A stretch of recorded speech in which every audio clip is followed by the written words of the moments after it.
السلام علیکم. مائک کھول دیں اپنا بھائی بلال صاحب. کھل گیا کھل گیا جی, کھل گیا. جی. السلام علیکم اللہ یاری صاحب, آپ وعلیکم کیسے ہیں جی؟ السلام. ٹھیک کہاں ٹھاک سے کال کیا بلال بھائی؟ جی. اللہ یاری صاحب میں لندن سے کال کی ہے. تھینک یو سو مچ. اللہ یاری صاحب میں آپ سے تبادلہ خیال کرنے نہیں آیا. میں ایک صاحب دین نہیں ہوں, میں ایک صرف طالب علم ہوں, اور اس دینی سفر میں مخالفت کی بات سننے کی برداشت ہونی چاہیے. تو اس بنا پہ میں ایک سوال آپ سے پوچھنا چاہتا ہوں, شاید آپ اس پہ تھوڑی وضاحت کروا دیں.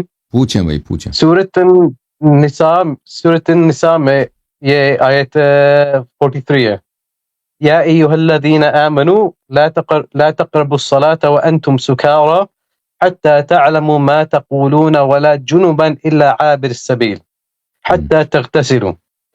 تو یہ امیر المومنین علیہ السلام کی شان میں نازل نہیں ہوئی. اوکے, یہ امیر المومنین علیہ السلام کے دشمنوں نے یہ بنایا.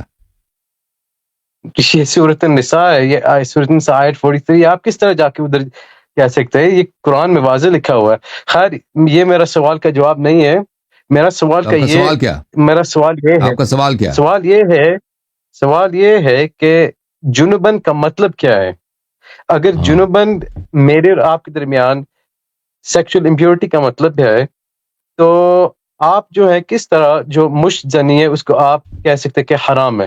چونکہ ادھر اگر ظاہری بات ہے اگر نکلے گا تو پھر ظاہری بات ہے آپ حالت جنابت میں ہوئیں گے. کس طرح نکلے تو وہ تو واضح دن سے نہیں پتہ لگتا. کیا مطلب؟ ماسٹربیشن کو کہہ رہے ہیں کیوں حرام ہے؟ مشتزنی جو ہے, مشتزنی اس آیت سے ثابت نہیں ہوتا مشتزنی حرام ہے. مشتزنی کے حرمت کے اور دلائل ہیں. نہیں, لیکن ظاہری بات ہے جب آپ حالت جنابت میں ہوتے ہیں تو کچھ نکلے گا تو پھر آپ حالت جنابت میں ہوں گے نا.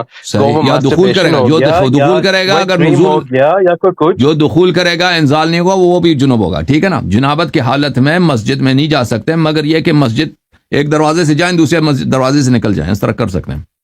نہیں, لیکن پھر جو مشت جنی ہے ماسٹربیشن, اس سے پھر پتہ لگتا ہے کہ جائز ہے. ظاہری بات ہے جو نکلے گا اس سے ہی آپ حالت جنابت میں ہوئیں گے نا. کس طرح نکلے بھائی وہ صرف مشتزنی سے تو انسان جنب نہیں ہوتا نا. مجھے پتہ ہے. ہاں, تو اس آیا میں نہیں کہہ رہا کہ مشتزنی جائز ہے. کہتا ہے آپ اگر جنب ہیں تو مسجد میں نہیں رک سکتے, مگر یہ کہ ایک دروازے سے مسجد میں داخل نہیں ہو سکتے, مگر یہ کہ ایک دروازے سے نکل جائیں دوسرے سے کراس کر کے نکل جائیں. ٹھیک ہے, اس طرح آپ مسجد میں اس طرح عبور کر سکتے ہیں. ٹھیک ہے نا. تو اس میں یہ نہیں کہہ رہا, کہ ماسٹربیشن مشتزنی جائز ہے یا حرام, اس کی بات ہی نہیں ہو رہی نا, وہ تو آپ بنا رہے ہیں نا. نہیں, لیکن ظاہری اٹس کامن سینسیکل کہ آپ حالت جنابت میں تب بھی ہوں گے جب کچھ نکلے گا. لاجیکل. ٹھیک ہے, تو پر چلو, آپ کا بہت بہت شکریہ. دیکھیں وہ کچھ نکلے گا, یہ جنابت صرف نکلنے سے نزول سے انزال سے نہیں ہوتا, وہ دخول سے بھی ہوتا ہے. ٹھیک ہے نا. ایک شخص ہے اس نے گھر میں محتلم ہوا ہے, یا اس نے گھر میں مجامعت کی اپنی بیوی کے ساتھ. ٹھیک ہے نا. یا اس نے مشتزنی کی نہیں, کسی بھی صورت میں ہو سکتا ہے. اب یہ مسجد میں اس طرح جا سکتا ہے کہ ایک دروازے سے جائے دوسرے سے نکل جائے, یہ کر سکتا ہے. یہ کہہ رہا ہے, یہ نہیں کہہ رہا کہ مشتزنی جائز ہے. پتہ نہیں آپ کہاں سے یہ نکال دیا آپ نے. اوکے, صحیح ہو گیا. آپ کو سوال کا سمجھ نہیں, مجھے سوال آپ کا سمجھ نہیں آیا. یہ سوال گندم جواب چنا حساب ہو گیا. سوال گندم جواب چنا. آپ ایکسپلین کریں نا کہ اس میں مشتزنی کا کہاں سے آپ نکال رہے ہیں کہ مشتزنی جائز ہے.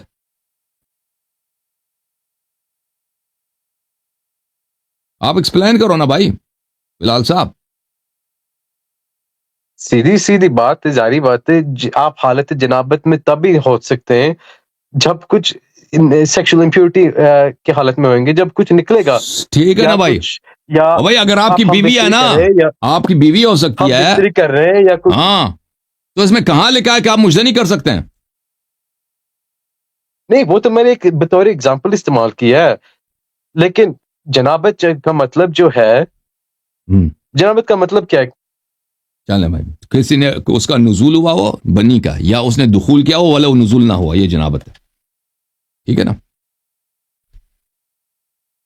اوکے اوکے ٹھیک ہو گیا. اوکے جناب, خدا حافظ.